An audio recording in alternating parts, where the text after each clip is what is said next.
দেখেছেন যে আপনাদের সাথেই আপনাদের জেলা প্রশাসক আপনাদের সাথে সাইকেল র্যালি করে এসেছেন।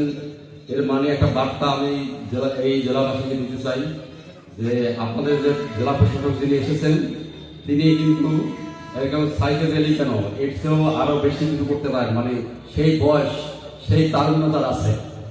আমি নিজেকে তরুণ দাবি করছি আর কি আপনাদের মতো। তো যেহেতু এতগুলো তরুণ আমার সামনে দাঁড়িয়ে আছেন, আমি মনে করি এই তরুণরাই পঞ্চগড় শহরের যতগুলো সমস্যা আছে সেই সমস্যার সমাধানের জন্য যথেষ্ট। আমরা যদি নামি, কাঁধে কাঁধ মিলিয়ে নামি, এই শহরের সমস্যাগুলো আমরা মোকাবেলা করতে পারবো। আমরা জানি যে তরুণরাই সবকিছু করতে পারে। তরুণরা হচ্ছে গিয়ে একটা জাতির চালিকা শক্তি।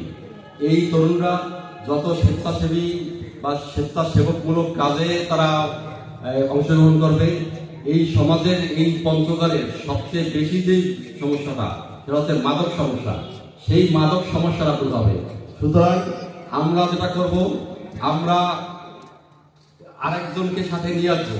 আমরা কি করবো, আরেকজনকে, যেমন বীমা কোম্পানি অথবা যারা এলএম কোম্পানি যেগুলো আছে তারা যে কাজগুলো করে সেই কাজগুলো হচ্ছে একজনে আরেকজনকে নিয়ে আসে, আরেকজনকে নিয়ে আসে।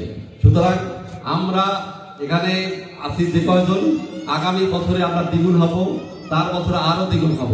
এই প্রত্যাশাকে আমরা ব্যক্ত করতে পারি না? অবশ্যই পারি। এই শহরটাকে সাইকেলের জন্য নিরাপদ হবে, সেই নিরাপদ করার ব্যবস্থা আমরা করতেছি। আমরা